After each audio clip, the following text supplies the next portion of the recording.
Salve Maria Santíssima, ainda um pouco sobre a vida de Santo Tomás de Aquino e um paralelo à vida de São Francisco. São Francisco era bem vivo nos seus poemas, mas bastante vago nos seus documentos. Já São Tomás dedicou toda a sua vida a documentar-se sobre inteiros sistemas de literatura pagã e cristã, e só escreveu, ocasionalmente, um ou outro hino, como quem tira umas férias. Ao refletirem sobre o mesmo problema, eles viam-no de perspectivas diferentes, a da simplicidade e a da sutileza. São Francisco pensava ser suficiente abrir o próprio coração aos maometanos para os persuadir a não venerarem Maomé. Já Santo Tomás consumia a cabeça com as mais ínfimas distinções e deduções, fossem elas acerca do absoluto ou acerca dos acidentes, e tudo isso apenas para os impedir de interpretar erroneamente Aristóteles. São Francisco era o filho de um comerciante ou mercador da classe média, e não obstante, toda a sua vida tinha sido uma revolta contra o estilo da vida mercantil, que era o do seu pai, e ele acabou por conservar algo daquela rapidez e adaptabilidade social que fazem o mercado zumbi qual colmeia.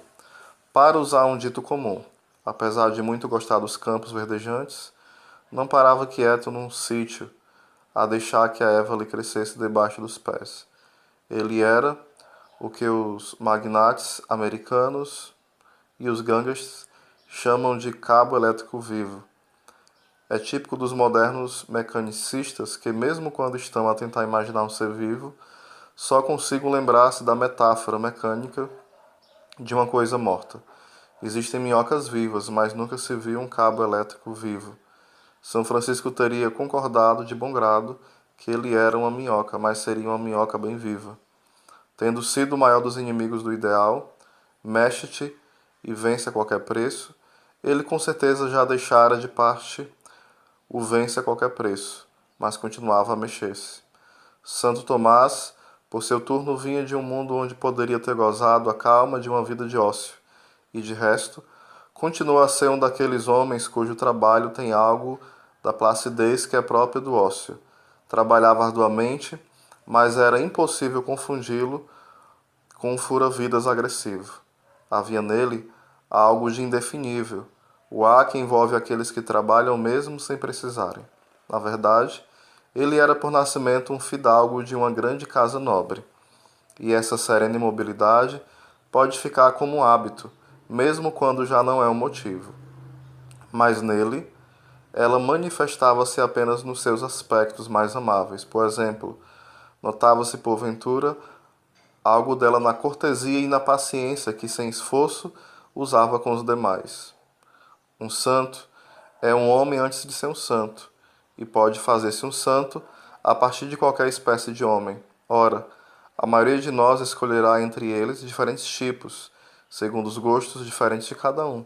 No entanto, sempre devo confessar que, muito embora aos meus olhos a glória romântica de São Francisco nada tenha perdido do seu charme nos últimos anos, fui sentido quase igual afeição, ou mesmo maior afeição, em relação a alguns aspectos por este homem que, sem disso se dar conta, habitava dentro de um grande coração e de uma grande cabeça, algo assim como quem herda uma grande casa, e aí dava-se ele a prática de uma hospitalidade igualmente generosa, ponto que bem mais distraída, posto que bem mais distraída. Ou seja, há momentos em que São Francisco, que era o menos mundano dos homens que alguma vez andaram por este mundo, para mim, quase chega a ser demasiado eficiente. Nos tempos recentes, Santo Tomás reapareceu à cena no ambiente cultural normal e cotidiano, das faculdades como dos salões, e de uma maneira que, mesmo 10 anos atrás, teria causado surpresa. E o tipo de atitude ou de estado de ânimo que tem voltado para ele as suas atenções é, sem dúvida nenhuma, bem diferente daquele que deu a popularidade a São Francisco há uns bons 20 anos. Um santo é um medicamento por ser um antídoto. Na verdade, é também por isso que muitas vezes ele é um mártir, ele é confundido com o veneno por ser um antídoto. Vê-lo-emos geralmente a restaurar a sanidade do mundo, exagerando uma coisa qualquer que o mundo esteja a negligenciar. E seguramente, este elemento não está sempre o mesmo em todas as épocas. No entanto, é por instinto que cada geração tenta encontrar o seu santo, e ele não será o que as pessoas querem, mas sim aquilo de que precisam. É este certamente o sentido daquelas palavras dirigidas aos primeiros santos. Vós sois o sal da terra, e que têm sido tão mal interpretadas.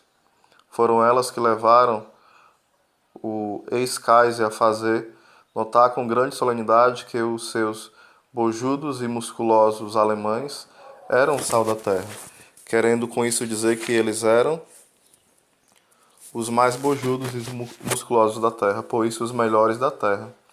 Mas o sal tempera e conserva a carne do bojo, não porque seja igual à carne, mas por ser muito diferente dela. Cristo não disse aos seus apóstolos que eles eram unicamente pessoas excelentes, ou as únicas pessoas excelentes, mas que eram pessoas excepcionais, aquelas pessoas permanentemente incongruentes e incompatíveis. Mas o texto acerca do sal da terra é realmente tão arguto, afiado, incisivo como o gosto do sal. Era por serem ele pessoas excepcionais que deviam perder a sua qualidade excepcional. Se o sal perde seu sabor, há de salgar-se com quê? Eis uma questão muito mais bicuda do que a mera queixa acerca do preço da melhor carne. Se o mundo se tornar demasiado mundano, pode ser retificado pela igreja. Mas como a igreja se torne demasiado mundana, não há de poder ser ratificado na sua mundanidade pelo mundo. Então aqui um pouquinho sobre Santo Tomás de Aquino, a gente vai estar falando mais sobre este grande santo, né? Deus abençoe.